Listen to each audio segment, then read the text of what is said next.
Shalom adik-adik, kita jumpa lagi di dalam ibadah Desire. Hari ini kita akan mendengarkan firman Tuhan tentang jangan berlebihan. Namun sebelumnya kita mari berdoa.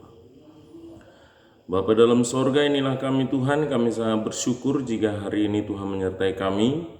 Sebentar kami akan dengarkan firman-Mu, biarlah Tuhan yang menjamah kami, Tuhan yang meneduhkan hati dan pikiran kami, sehingga kami semua berada di dalam kasih-Mu. Dan sungguh Tuhan, firman-Mu melawat, mengubahkan, menghiburkan, bahkan memberikan bagi kami pencerahan. Berkati Tuhan, dan segala anasir si iblis yang menghalangi kami untuk mengerti firman-Mu, dalam nama Yesus kami patahkan, hancurkan itu. Dalam Yesus kami berdoa. Amin. Adik-adik, hari ini kita berbicara tentang jangan berlebihan, artinya kita sedang berbicara tidak wajar. Mari kita mendengar firman Tuhannya dulu. Kita baca bersama-sama firman Tuhan dari Galatia 5 ayat 22 sampai 23. Saya bacakan untuk kita. Tetapi buah roh ialah kasih, sukacita, damai sejahtera, kesabaran, kemurahan, kebaikan, kesetiaan, kelemah lembutan, penguasaan diri. Tidak ada hukum yang menentang hal-hal itu. Satu lagi dari Efesus 4 ayat 26, demikian firman Tuhan. Apabila kamu menjadi marah, janganlah kamu berbuat dosa, janganlah matahari terbenam sebelum padam amarahmu. Demikian firman Tuhan ya, yang menjadi pijakan ketika kita ingin membahas tentang hal ini. Jangan berlebihan, ini berarti kita sedang berbicara bahwa kita sedang berdiri di dalam satu posisi penguasaan diri atau berada di dalam kontrol diri yang baik. Artinya bahwa kita tidaklah menjadi menuruti keinginan-keinginan daging kita ini. Arah sebenarnya di dalam posisi ini pastilah paling sering atau cenderung bagi kita kaum muda, remaja. Ya, kalau kita kaum remaja memang harus di sana posisi kita banyak belajar. Ya, karena apa? Pada posisi kita sering berlebihan. Ya, kadang kita bisa berlebihan ketika kita misalnya bermain game. Ya, berlebihan dia. Kadang kita berlebihan kalau kita main. Kadang kita juga berlebihan kalau tidur. Tidur murung pagudaku. Terlalu banyak. Bahkan kita juga kadang mungkin terlalu berlebihan, apalagi kalau kita masuk ke dalam gayanya berlebihan, ya kan? Gayanya tidak normal, terlalu bergaya, kan begitu ya. Seolah-olah pengen menjadi Ronaldo, padahal Ronaldo beda dengan kita. Kita orang Indonesia, peseknya kita. Tidak seperti Ronaldo, gak usah berlebihan seperti Ronaldo, karena tidak mungkin hidung kita panjang. Nah, dari sini juga kita ingin melihat kalau gitu rupanya apa rupanya manfaat kalau kita bisa mengendalikan diri atau tidak berlebihan ini. Yang pertama adalah kita menjadi orang yang cukup dewasa. Makanya ada firman Tuhan bilang, janganlah seorang pun menganggap engkau rendah karena engkau muda. Karena itu makanya kita berbicara apa? Kita berada di dalam posisi yang matang sekalipun kita muda. Yang kedua adalah bahwa kalau banyak hal yang terjadi di dalam hidup kita ini, kita bisa jadi tenang. Kalau kita belajar penguasaan diri, belajar mengendalikan diri, kita menjadi orang yang tenang, pria yang tenang, ya gitu ya, wanita yang teduh atau gadis yang teduh, kan gitu ya. Dan ini gadis yang mana sekarang atau pria yang mana? Yang berikut adalah manfaat kalau kita bisa tenang ini dan kita bisa mengendalikan diri dengan baik adalah kita menjadi bertindak lebih hati-hati. Ya, seperti apa rupanya orang yang tidak bisa mengendalikan diri ini? Dalam Amsal 25 ayat 28 dikatakan bahwa orang yang tidak bisa menguasai diri atau orang yang tidak bisa mengendalikan diri, ia seperti kota yang roboh temboknya.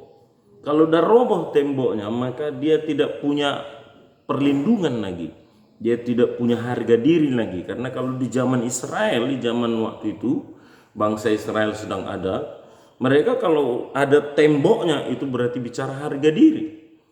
Nah, kalau kita misalnya temboknya roboh, maka harga diri kita rendah sekali. Seperti apakah orang yang tidak bisa mengendalikan diri ini, maka dia akan menjadi orang yang orang yang tidak bisa lagi menjadi berkat bagi orang, karena dia telah menjadi batu sandungan. Ya, kalau orang lain melihat kita misalnya terlalu kita berlebihan di dalam bergaya, bukankah jadi batu sandungan? Ya, bergaya sih bergaya, tapi kan jangan bupati, jangan buka paha tinggi-tinggi, kan begitu ya. Bergaya sih bergaya, tapi kita seorang pelajar, ngapain harus dicet-cet rambutnya? Dia dicet warna merah di sini warna pink. Untuk apa? Itu berlebihan, kan begitu ya. Sekolah pun jadi tak sekolah lagi.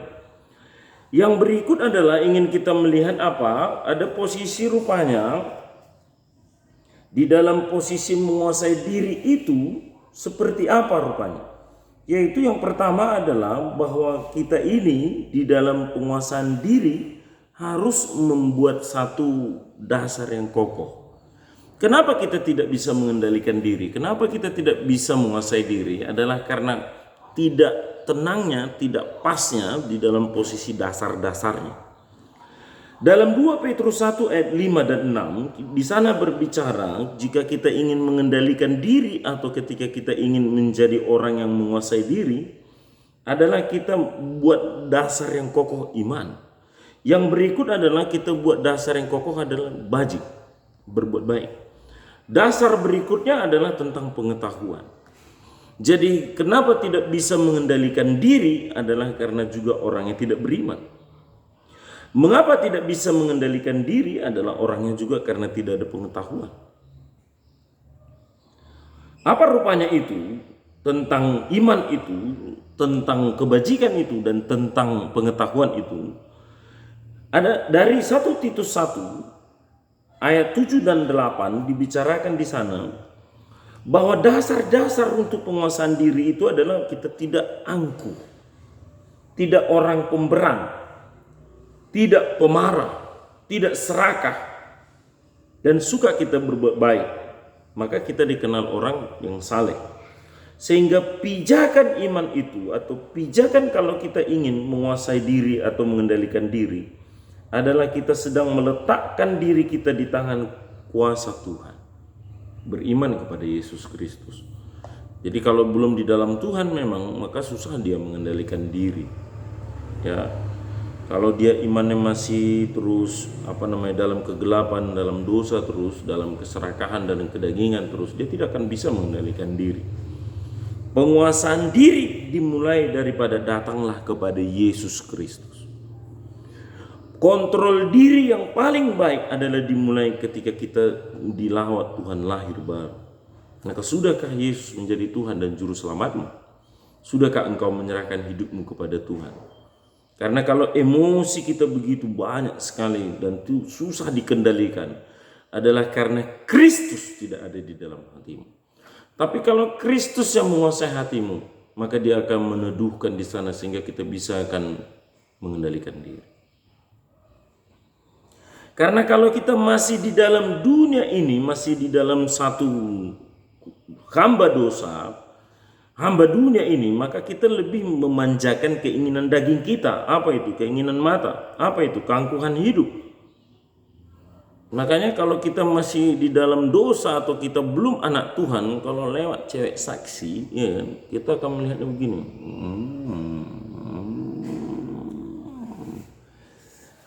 Ya, karena apa? Kita tidak kendalikan mata karena kita puaskan mata kita, puaskan hati kita.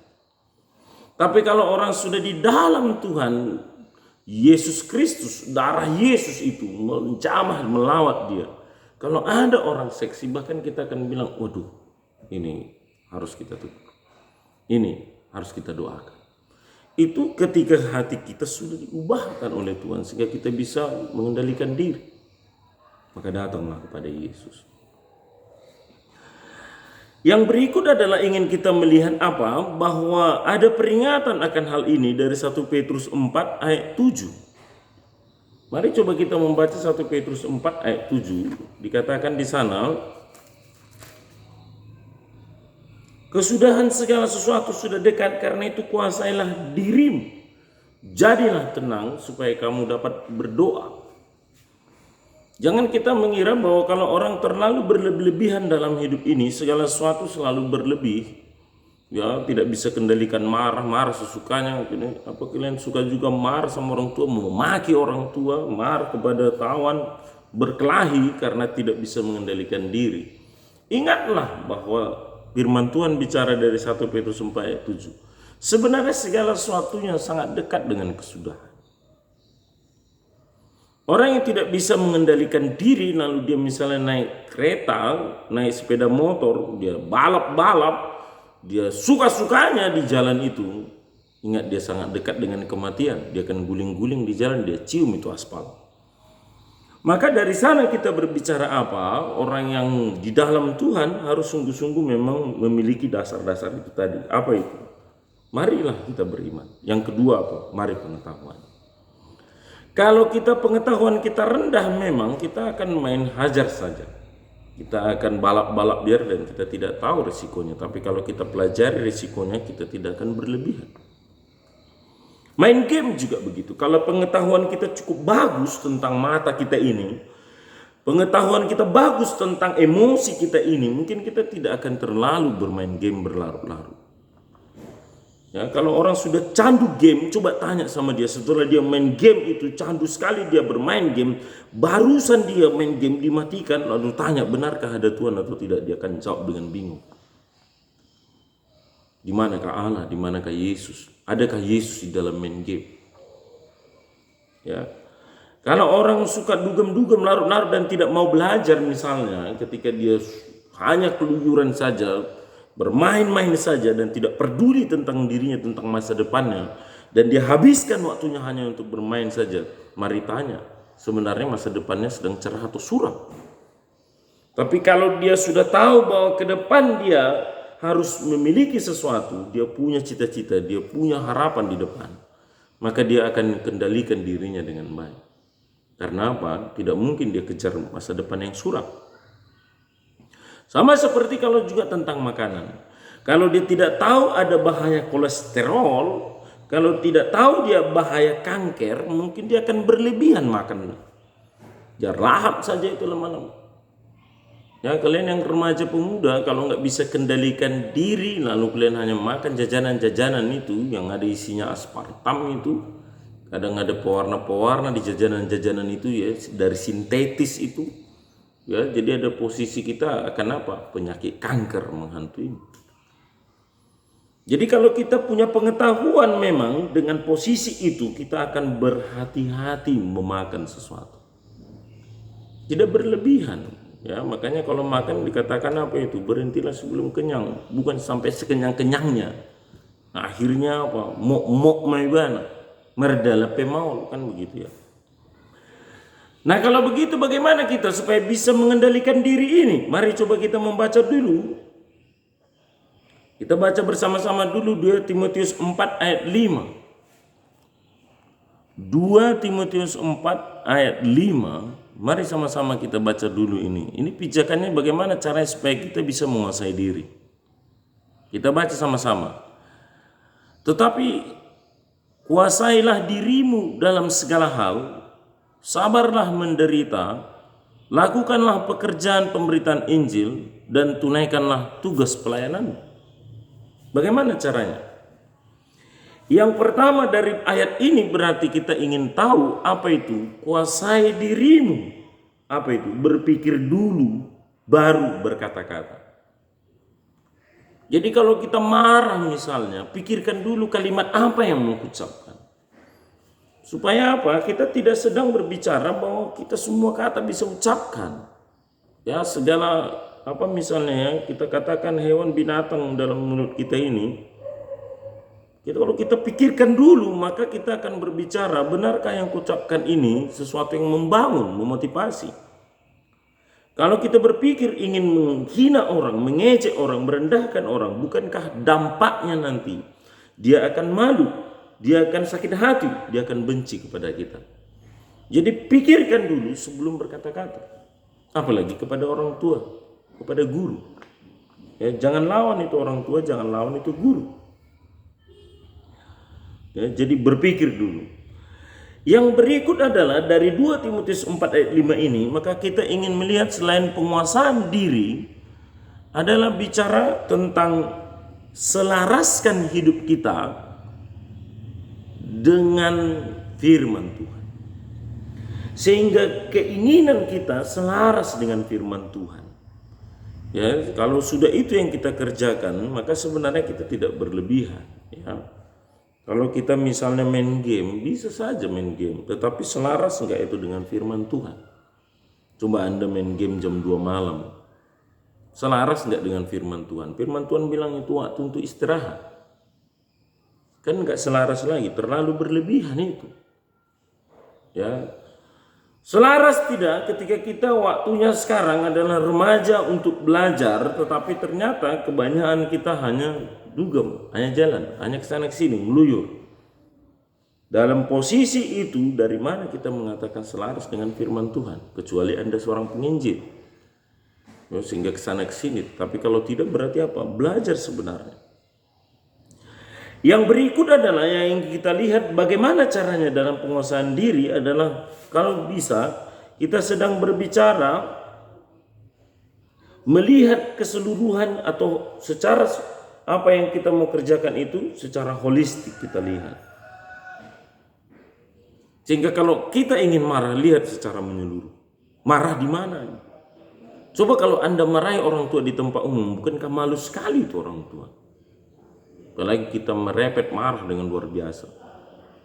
Sehingga apa? Mari coba pikirkan baik-baik. Kalau kita misalnya ingin berkata-kata, kita coba lihat secara holistik, menyeluruh dia. Karena tugas kita, ayat ini firman Tuhan ini bilang 2 Timotius 4 ayat 5 ini, pelayanan itu tidak boleh tidak dikerjakan. Kerjakan. Apa tugas kita apa yang sekarang? Kalau tugas Anda misalnya memang sudah waktunya membantu orang tua, bantu orang tua. Itulah tugas pelayanan. Kalau tugas kita memang studilah kita, leslah kita yang baik. Ya, ada posisi di sana. Mari coba kita lihat secara holistik dia, menyeluruh sehingga kita tidak gegabah. Nanti kita tidak batu sandungan. Yang terakhir yang ingin kita lihat adalah ada ancaman tidak terhadap penguasaan diri ini. Ada. Kalau orang tidak menguasai diri dengan baik, itu akan membawa kerugian kepada diri. Ya, banyak orang yang sudah seperti itu ya, terlanjur cakap kotor, terlanjur menghina, terlanjur dia berkata-kata padahal belum tentu benar. Coba kalau dipikirkan kian, ya tidak terlibat dalam menggosip atau fitnah. Tapi kalau udah terlanjur orang berkata-kata padahal tidak benar, itu fitnah. Bisa kerana hukum, dia bisa rugi, dia bisa masuk penjara dan lain sebagainya. Ya, makanya kalau ada cerita begini di sana gitu ya, kalian yang pelajar kalau di sekolah jangan cepat-cepat untuk percaya atau bahkan cari-cari lalu menyebarkan itu lagi ke sana sini. Ya, kita sering sekali ada bicara sekarang ini hoax. Terlanjur mengirim berita ke sana ke sini padahal bohong. Maka dia harus berpengetahuan, kuasai diri, lihat menyeluruh, belajarlah. Yang berikut adalah kalau orang tidak mau menguasai diri, kalau orang tidak mau dia misalnya mengendalikan diri, dia masuk ke dalam kehancuran diri. Sama seperti tadi yang Amsal bilang itu apa? Ketika orang tidak mampu menguasai diri, tidak mampu mengendalikan diri, dia seperti kota yang roboh temboknya. Kalau udah roboh temboknya, apa yang terjadi? Bangsa lain datang menyerang. Dan kalau sudah datang bangsa lain menyerang, hancurlah kota itu. Karena tidak ada lagi pertahanan, akan diserang berbandir dari banyak sudut. Oleh karena itu kuasailah dirimu, kendalikanlah dirimu. Ya, mari kita berdoa. Bapa di dalam sorga, kami sangat bersyukur untuk firman-Mu. Hari ini kami mendengarnya. Biarlah Tuhan yang akan menopang kami, Tuhan yang akan memberkati kami. Kami berdoa, biarlah pribadi-pribadi yang indah kami yang di Desire ini menguasai diri dengan baik. Kami sudah tahu itu dan kami tahu bagaimana manfaatnya, bahkan dampaknya jika kami tidak mau menguasai diri. Maka berkati kami semua menjadi orang-orang yang menguasai diri dengan baik. Kami semua menjadi orang-orang yang bisa mengendalikan diri dengan baik.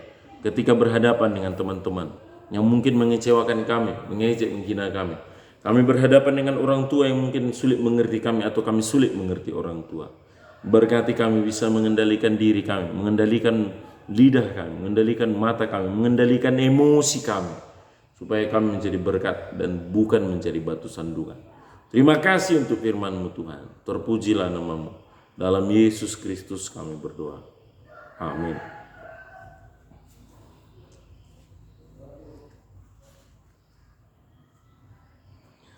Ya, kita akan menutup ibadah, kita berdoa. Nanti kita tutup dengan doa Bapa kami. Mari kita berdoa. Bapa di dalam sorga, benar Tuhan, hari ini kami mendengarkan firman-Mu. Ibadah di Sire ini Tuhan, terima kasih. Ini sangat bersyukur biarlah Tuhan yang akan menopang dan menyertai kami.